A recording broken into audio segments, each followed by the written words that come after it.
All right, guys, so we did our research and we found out that the 9-month-old baby lives in the village of Dolores. That's on the very edge of Guatemala border. That's where they live, and the mother says that it's very, very hard for them to move from Dolores and to get to Belize City. So we're asking you guys, anybody out there, man, this baby, the procedure for this baby can be done right here in Belize. All right, we have a video uploaded after the end of this one to show exactly how the procedure is done, that this baby can have relief and have a normal life. Hydrocephalus was for a long time referred to as being water on the brain. We can have some conditions that are benign and you don't really have to do anything with, and there are other conditions that you absolutely have to do something with. For instance, you can have children that have excess fluid on the brain when they're infants that come from a delayed development of the ability to drain off that fluid, to reabsorb it. And that's sort of like having the drain in your sink not being able to keep up with the faucet.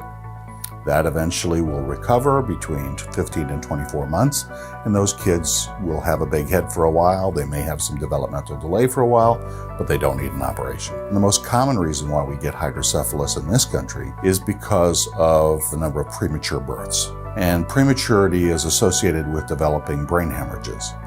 And those brain hemorrhages often lead to either blockages in the fluid, either from one compartment to another, or it blocks up the reabsorptive capacity. But one way or another, there's more fluid being made than is being drained off. Other conditions can be birth defects that cause a block in part of the passageway from one compartment to another. Sometimes it can be tumors, but there are all kinds of things that can cause excess fluid in the head. Children with hydrocephalus, if they're babies and can't complain of headache, will sometimes be irritable and not feed appropriately. And one of the things that we also see if the baby's very young is an abnormally rapid growth of the baby's head. You might feel the soft spot at the top of your baby's head becoming very, very firm and bulging, even if the baby's not actively crying or upset about something. And then in older children who no longer have a soft spot and their heads can't grow as quickly as babies' heads grow, they'll frequently complain of headaches. Your child might have a headache that wakes him or her up in the middle of the night and might be associated with vomiting. Your child may have a headache that's worse in the morning but gets better through the day, and then gets worse in the morning again when you get that child up. And in very bad cases where the hydrocephalus has gotten very bad, you may not be able to wake your child up appropriately, and that child may be sleepy through the day. And if any of these symptoms occur, it's very important that you go to a healthcare professional as fast as you can. Shunting is basically creating some pathway to move the fluid from one place to another. And that is that there's a tube that's placed into the fluid-filled space in the brain. It's routed underneath the scalp and the skin and classically gets put into the abdomen. That space around the intestines and all the organs there then reabsorbs that fluid and it goes back into the bloodstream.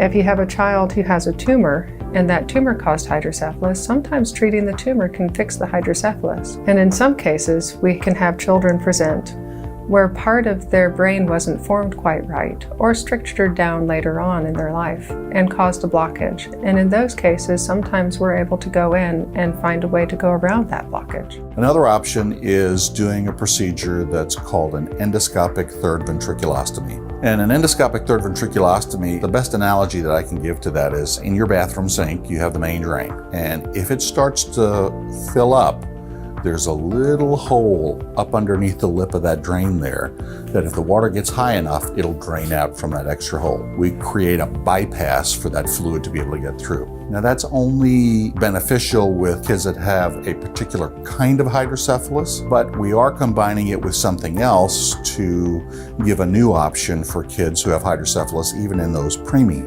babies. And that is a combination of the third ventriculostomy as well as what's called choroid plexus cauterization. There are tissues that are within the brain that make spinal fluid. That tissue is cauterized so that we reduce the production of that fluid, as well as creating that extra drainage point. It doesn't work as well as it does in kids that have other conditions. I think nationally right now it works in about 1 out of 6 kids that have that. But for the total number of kids that develop hydrocephalus from the bleeding from prematurity,